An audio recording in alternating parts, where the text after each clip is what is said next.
Back to the SDragon and the ribbon we just made. That is the belly all done and ready to build from. So we're no longer going to be working end to end of this ribbon. We're going to start working from the side of the SDragon. And what side you work from is going to depend on what bead you ended up coming out of here. Because you are going to start your peyote stitch on the side of the brick stitch. Needle, there. You want to make sure you've turned your bead around and you're holding it in a way that you're looking at this side. Remember how I said, don't worry about the gaps and openings and misspaces of your brick stitch, because this is a step that's going to put everything together. So we're going to use size 11 Delica beads. That's the B beads here that you can't see because it's out of focus. The B beads. And we're going to do 3 rows of peyote going end to end along the brick stitch. And if you're following along with the paper copy of the tutorial, we have started step 2425, and so on and so forth. I hope the pictures that I took of the pink dragon there while I was building it are helping you guys with your dragons. If you do need a more detailed photo, or you would like maybe some arrows pointed at certain spots on the photos in what you're seeing of the tutorials, let me know. I can add those on and or email them to you as images that you can see closer up. But I've done my best to keep them in focus and sequential, and while I was building, I was literally adding a bead, stopping, taking a picture of what it looks like when the bead has been threaded all the way through and carrying on. Yes, and Discord for anybody else who is looking for me beyond emails or Facebook or YouTube comments. We do have a community Discord. You can find the link usually live when I'm streaming on Twitch. So I've added 3 Delicas so far, and this 4th one is going to fill in the space that was made in the cord by the brick stitch. Make sure I got you close up and centered. So see that space? This Delica is going to fit right in there, and we're going to go through one of the 3 seed beads on the other side of the rope. If they have moved around like mine have, you may need to just realign them again, but make sure you're going through the 3rd one, or I should say, one of the group of 3 that is closest to you, because you don't want to twist around your body, of brick stitch. Also helps if I could see the bead that I'm working through. There we go. I see you. We're going to go through here. Draw it all the way through without making knots. For a short thread, it's still giving me trouble. I'm going to draw them together, but again, I don't want to reef on this thread because I don't want my neck of the dragon to go whoop and start lifting up on me. I want it to stay curled nicely around the rows. So only draw your brick stitch tight enough to bring the beads together, and maybe a little bit of extra so they're snug. And then pick up another bead and carry on down the side between each group of 3 seed beads.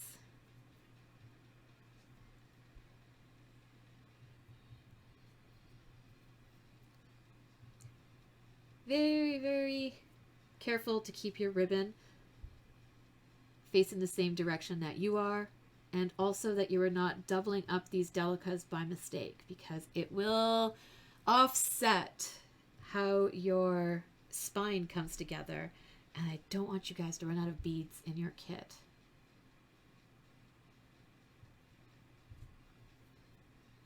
So very carefully you pick up the one, you make sure you're filling in the space between the next 2 groups of 3,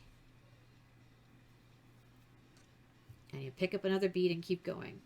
I like to hold the rows while I'm working on this, because then I can use my fingers to keep the ribbon flat and always face in the same direction, so that's not accidentally twisting on me. And we're going to do this 15. And then skip a space to the next one. I'm sorry, my hands are all over the place because I don't have the greatest desktop to be resting my elbows on. I need to get one of those keyboard, what do you call it, cushion things that I can line the edge of my workbench here with. Otherwise, it is a very flat and sharp-edged slab of bamboo that I'm working on. Not the most comfortable for elbows when you're trying to keep in frame.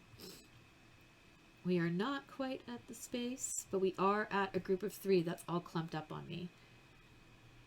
Ideally, you want to keep them all nice and flat, but if while you're working and things are moving around, they have slid into this clump of 3, all you want to do is carefully get them back in line again, so you can make sure you're going through the outer 3rd bead, not the middle bead. And the outer 3rd bead on the same side you're working on. So give me a second while I wiggle this back in line and figure out which one is the outside and which one is the middle. See, I've made like 75 of these dragons, and this still happens to me every once in a while. So don't see it as like it's an impossible task, or once you once you get experienced, it may still happen. It's all about what the beads feel like doing sometimes, not necessarily a reflection of your skill. Are we there? Are we in line now? I think so. So that bead there is my outer, I believe.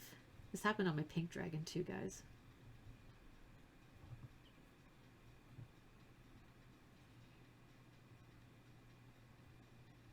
That bead is part of the 3 on the other side. So it is definitely that one there.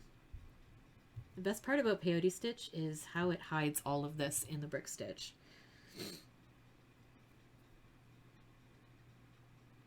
When you add your bead properly and don't let your thread get out of control on you. We're at that space now caused by the cord. I want to make sure my tail is up and out of the way, and also sort out the rest of my brick stitch that moved around on me. Only add 1 delica where the cord is. If you accidentally double up, you're going to offset the side of your dragon.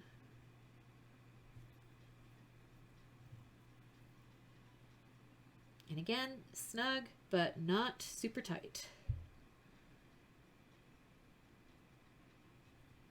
These guys are all clumped up on me. Come on, which one's the outer? Maybe because I'm sitting down, or maybe it's because it's just not one of those days. All right, that's the 3rd.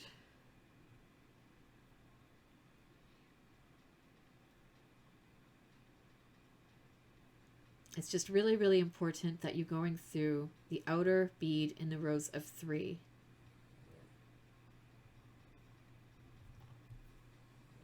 Thank you. I love these colors. We will be using them in Neptune.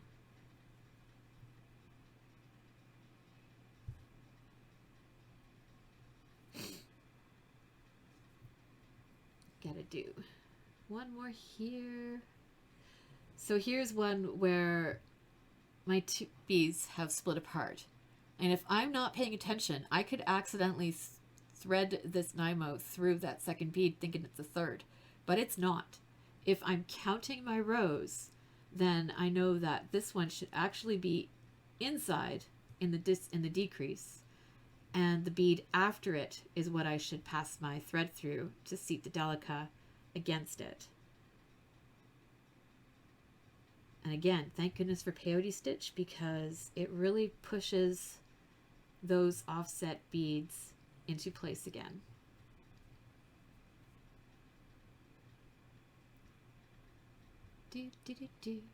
Make sure you resist the urge to cut the tail of this cord. I know it keeps getting in my way, but it will be buried inside the dragon and much safer there than if I was to cut the cord, making the knot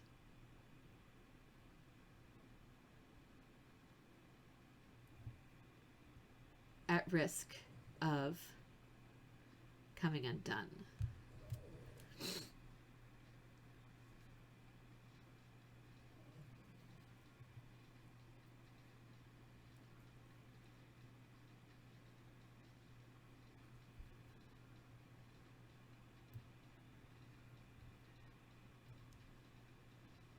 All right.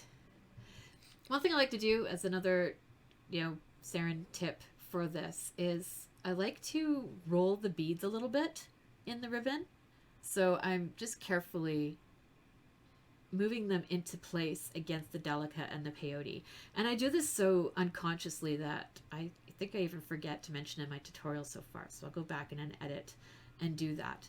But rolling the brick stitch a little just helps them settle into that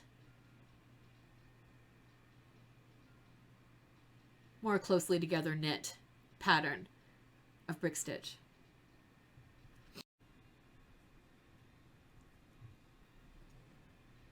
All right, first row of peyote stitch is done. Time to double back and make the second row with the same beads. We're going to use the B beads again, size 11 delica beads, and double back. I think our Archeare or Vico is really, really smart in their bead knowledge, because it takes a certain skill to identify how much smaller or larger a size 11 delica is next to a size 15 seed bead to create this really nice and gradual roundness to the SDragons. I had a bead just turn funny on me, so I'm just fixing that. There we go.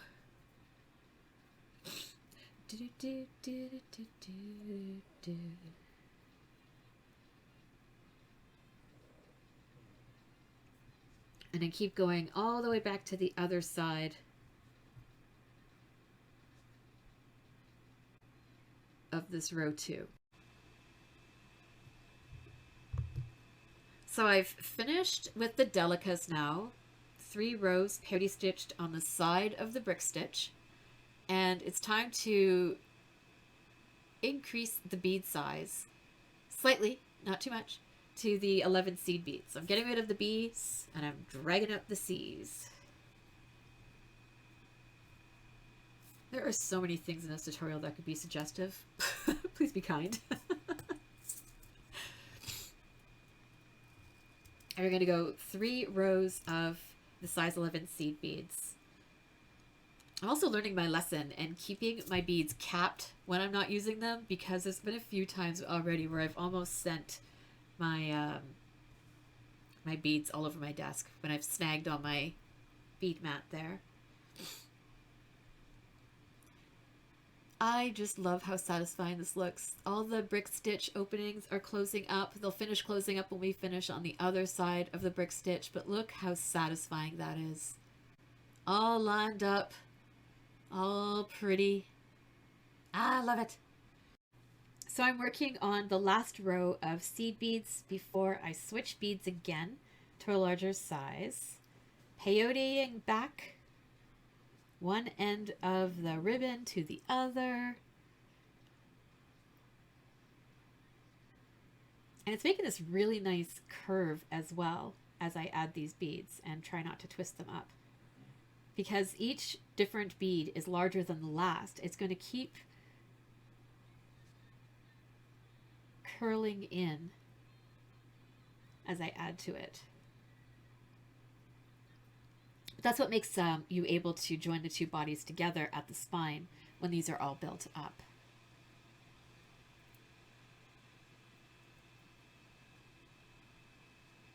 This part might go to 2 speed once it's a highlight on YouTube.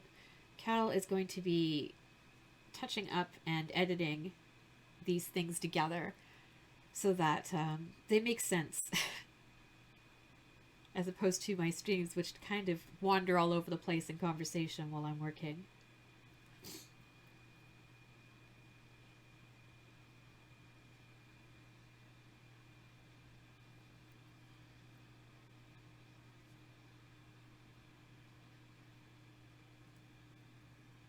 Now I want to make sure my focus is on this bead.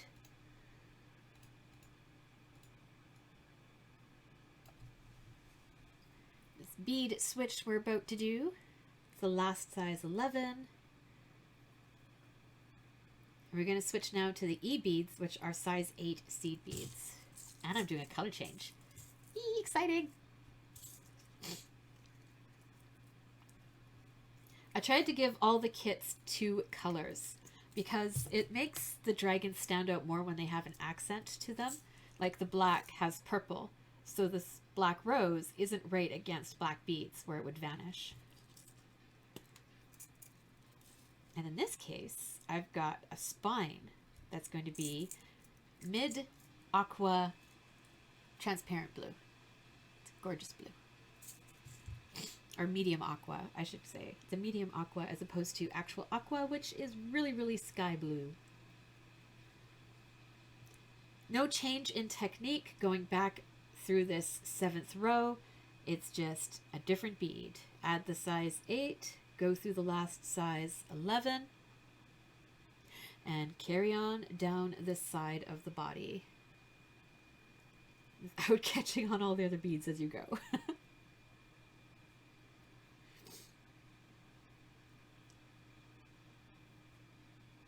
You want to make sure they're snug, but you want to be careful not to pull your Nymo thread so taut that they're now standing upwards or really, really stiff, because you'll end up with a dragon that instead of curling around your rows will be looking up into the air. So watch your tension, keep things together but not over tightened as you work. If you feel like when you're all done you've got gaps in your thread because you weren't tight enough in some areas, be kind to my words. I'm trying to make sense, but it's hard. You can always take a thread and weave it in and out of those spaces that are wider than you like to close them together again. Again, I have made 75 of these things, actually probably 76 or 7 because I'm missing pictures. And I still find places where I need to go back and reinforce because a felt has pushed my beads apart, revealing where the thread wasn't as taut as the rest of the thread. And it's just part of the process. If you want them to look all neatly stitched and zipped, you're gonna have to go back sometimes. Oh no, I'm short beads. Sure, we'll just pour them all out.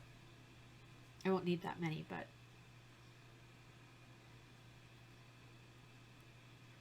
at least they're all there.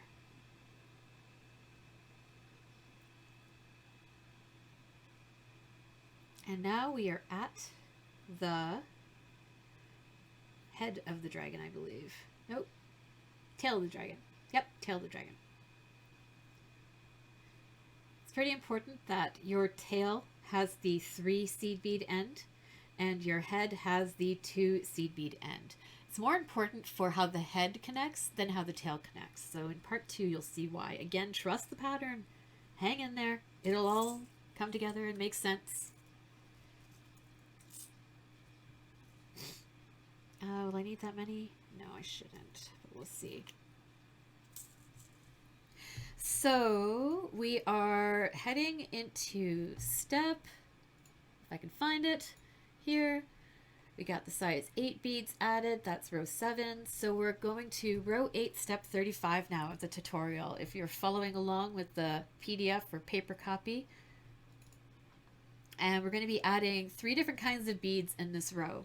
So you'll need 2 of the seed beads to start and end this row, as well as the size 8s you were just working with. I'll need 2 of these guys, not 3. And now you're also going to be using the E beads. These are called magatamas. They are 4 by 7 millimeters and scale-like, which is why they make such great spines. I'm going to try and put exactly as many as you need, plus 1 extra, just in case you drop one or you lose one, or maybe you don't like the shape of one versus another. So you should always have enough magatamas to make your dragon. You don't want to add extra rows to your body because that will influence whether or not you'll have enough magatamas for your dragon. So don't improvise on the body. Picking up the size 11, we're going back into row 8. This is the only row 8 you'll do. You will not mimic this on the other side of the dragon. And I believe it is, making sure I follow my instructions, 1 C bead, then 1 E bead, then 1 D bead, up to the last open spot.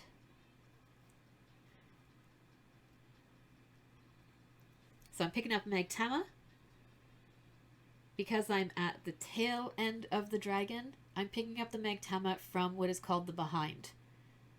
And that's because I want it to slant this way. That makes this the front, this the back, and I want my needle to go through it that way. Another way to look at it is I want the scales pointing down towards the tail, not up towards the head. And thread it all the way through.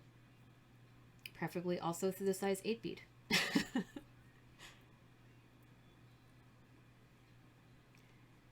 And then a size 8.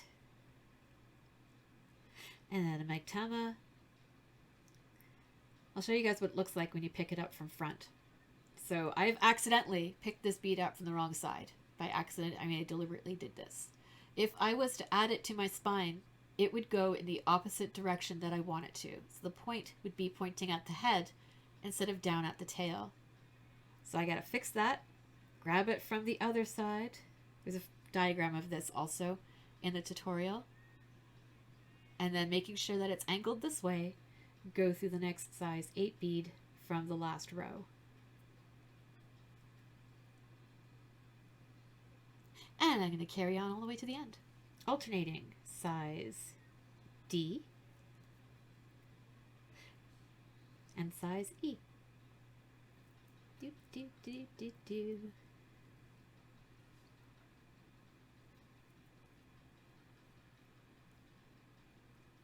This is really going to separate your body, the body of your SDragon. Wow, let me try it again.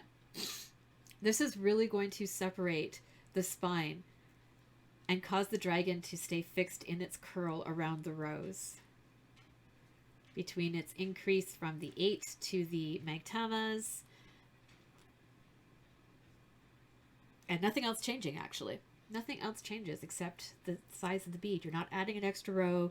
You're not increasing or decreasing. You're just making your beads larger. And that's why you're getting this wider outer circle.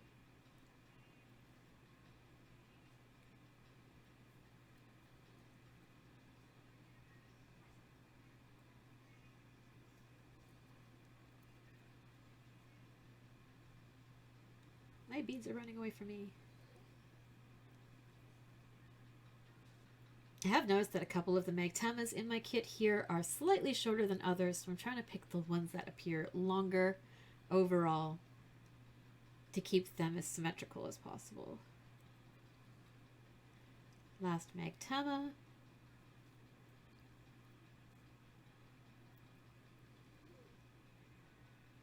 And there it is. Capping it off with a size 11.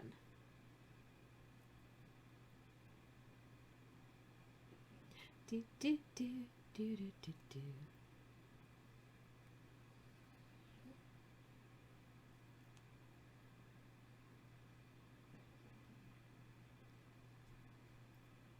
So that's the spine all added in. And because I don't want to lose tension while I move to the other side of the body, I have a little bit of extra thread. I don't need to cut it quite yet. I'm going to make a knot here at the end. So I'm going to go under the thread that bridges rows 6 and 7 together. This is also a photo you'll find. And I'm just going to tie a quick knot so that the tension stays the same while I'm working on the other side. I could just weave my thread back and forth until I'm happy that it's not moving around anymore. But this knot will get buried by the head of the dragon and you're not going to see it. So what the heck, may as well make it.